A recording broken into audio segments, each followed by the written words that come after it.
Okay, a very quick weekend update to prepare for next week. I'm going to make a separate video on the Canadian dollar, so those pairs won't be included here.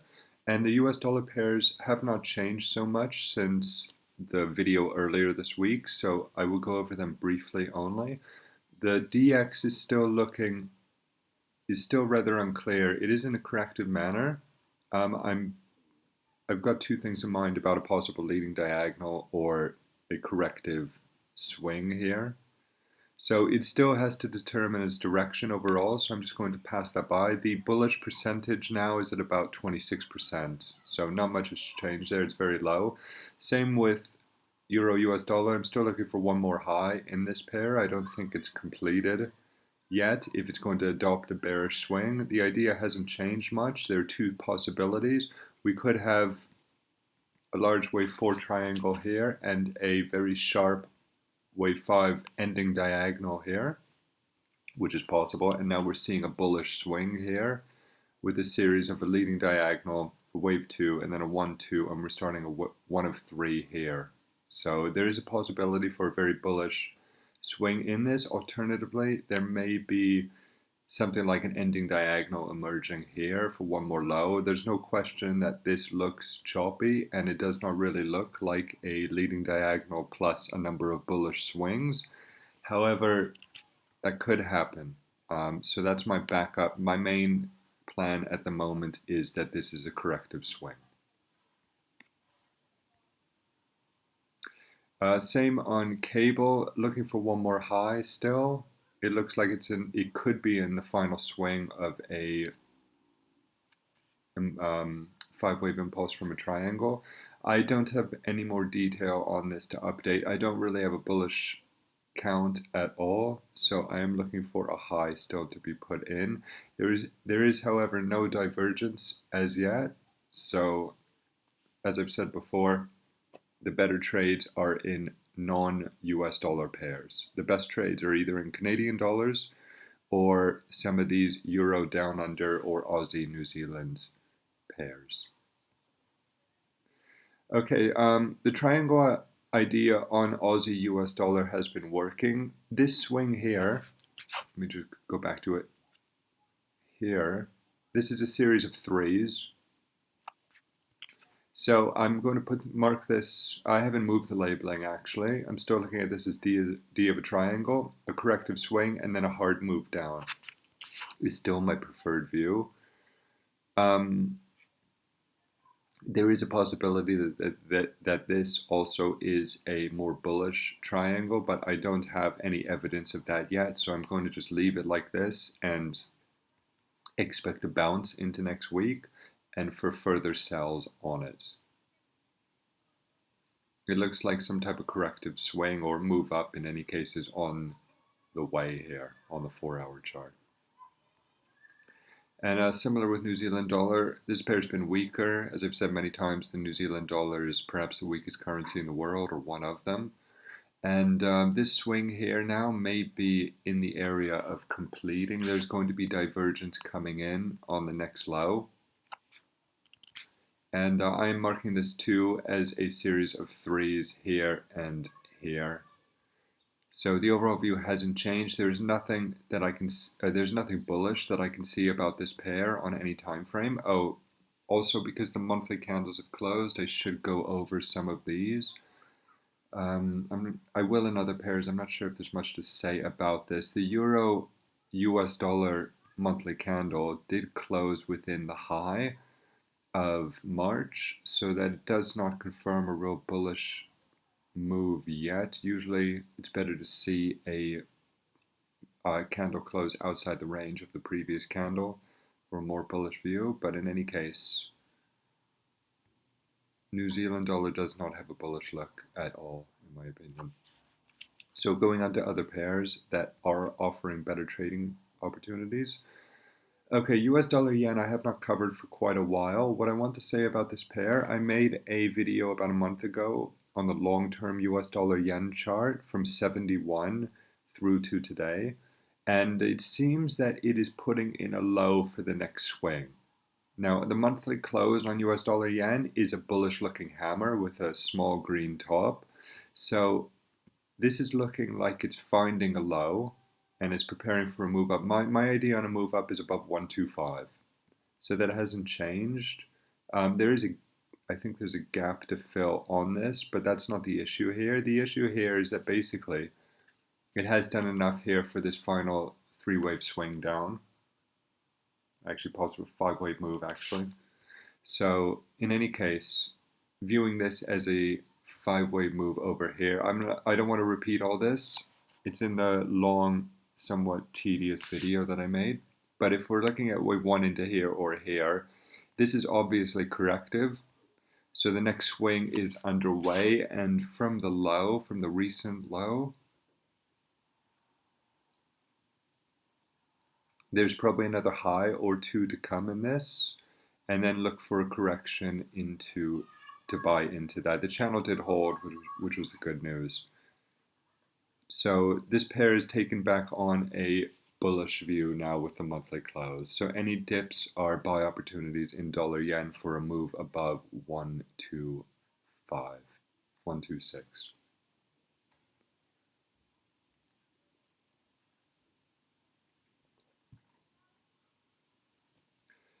Okay, euro pound. I'm maintaining now that we've broken a key level for first of all the trend line, second of all the entire width of this. I'll go over that in a moment. I'm maintaining a bearish view on this. My bearish view now is that we've had 5 into October and that we are now thrusting out of a triangle and the downward move should continue. I think it's more likely to continue than the bullish swing. This, it's true, is a three-wave move here and we've broken a new low.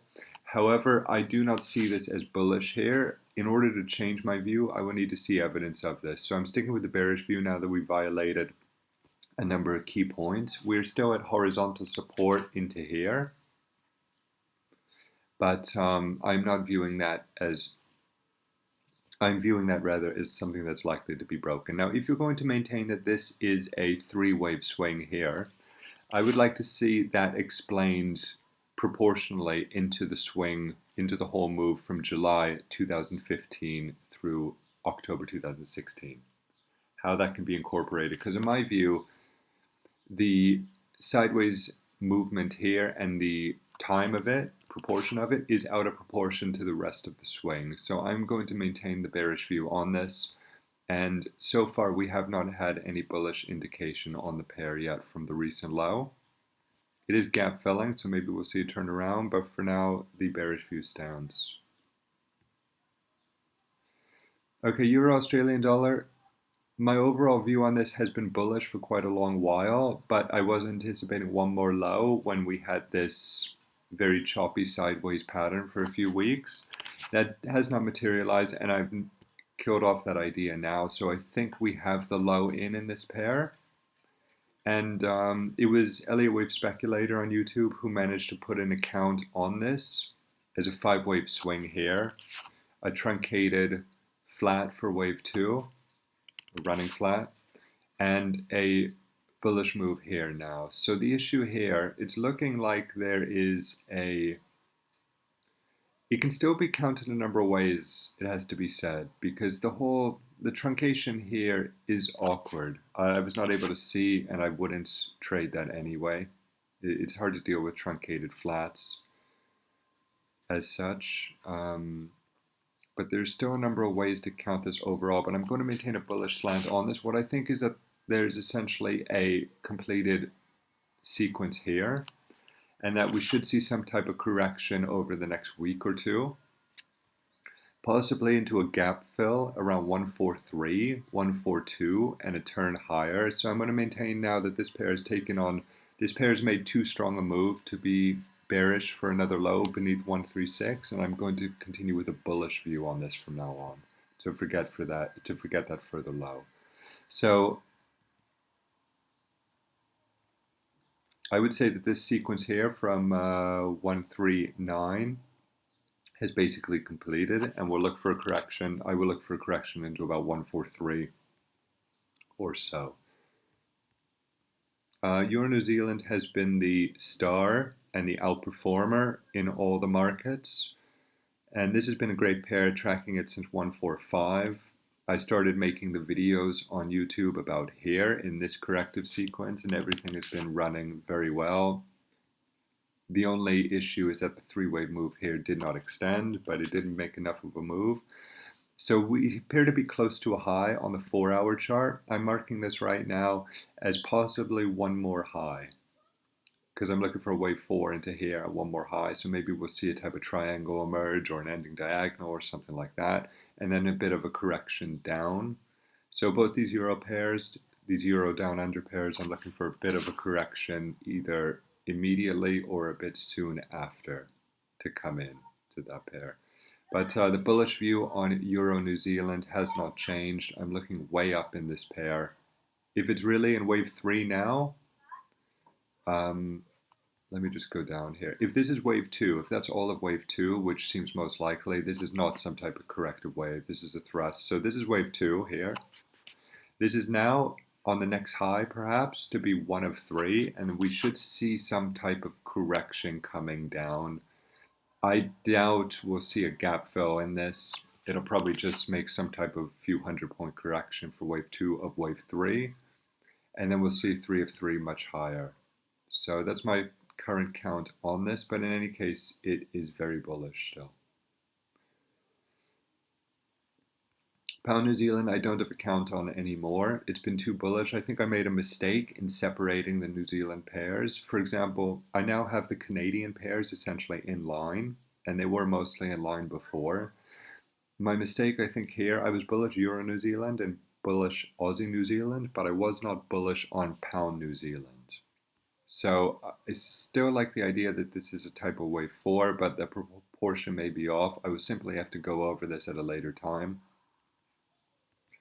It's still in that region, but it's been exceptionally strong. There's no divergence now, so I'm just going to leave this pair too, and I might have to recount this at overall.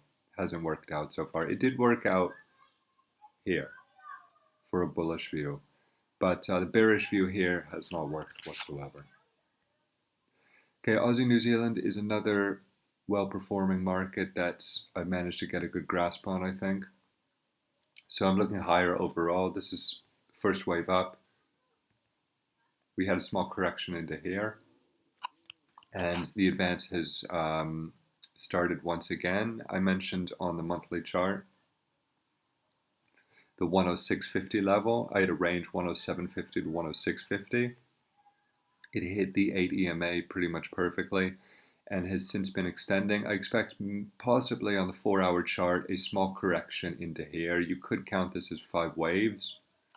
I can also make a bullish case that this is 5 waves actually, and that we're just seeing a correction into here, and we'll see a small move back down to 108.50 or so and a continued bullish advance. In any case, saying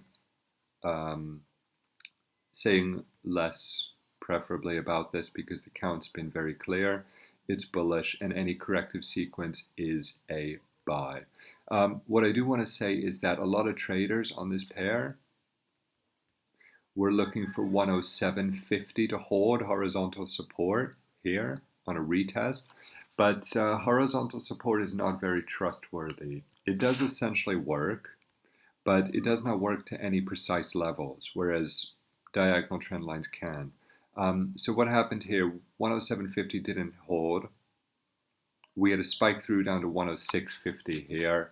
Probably some smaller traders got stopped out on it because it's a 100-point move and it sees horizontal support being burst through.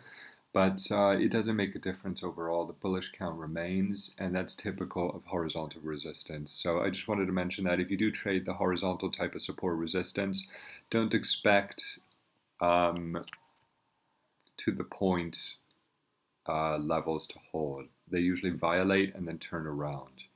So that worked out here. There's another chart like that actually. If you look at Aussie New Zealand, you can make a case, as I think I mentioned in a past video, there's a whole horizontal level of support across here and here. It did break beneath that overall and hold, but it's not the type of thing I like to trade because it's not trustworthy. It's better to watch for diagonal trend lines.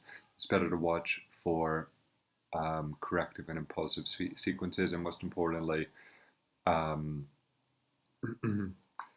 complex moves and waves overall. Okay, not much to say about Bitcoin right now. It's been very bullish the whole time. It managed to get the low on at 900 here on the day it happened, and so far it's been working out very well. I'm still looking towards 1800 for a completion of this move. No change yet on wheat. I actually don't like the way it's looking at the moment, but there's no violation point yet. No violation of the move, so that runs until it doesn't. This has been very bearish for a while, so if we see it continue a bit lower, there will be a great buy in that if the pattern doesn't change.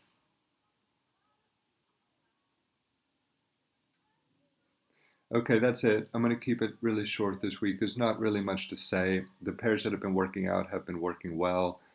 The dollar pairs are not the best places to be, except for Aussie and New Zealand.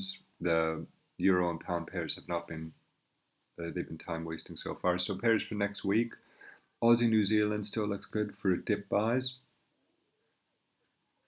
Euro pounds, see if there are more chances to sell into that. The Canadian dollar pairs are most interesting. I will go over those. And US dollar yen for a bullish swing now. All right, have a good week. Bye bye.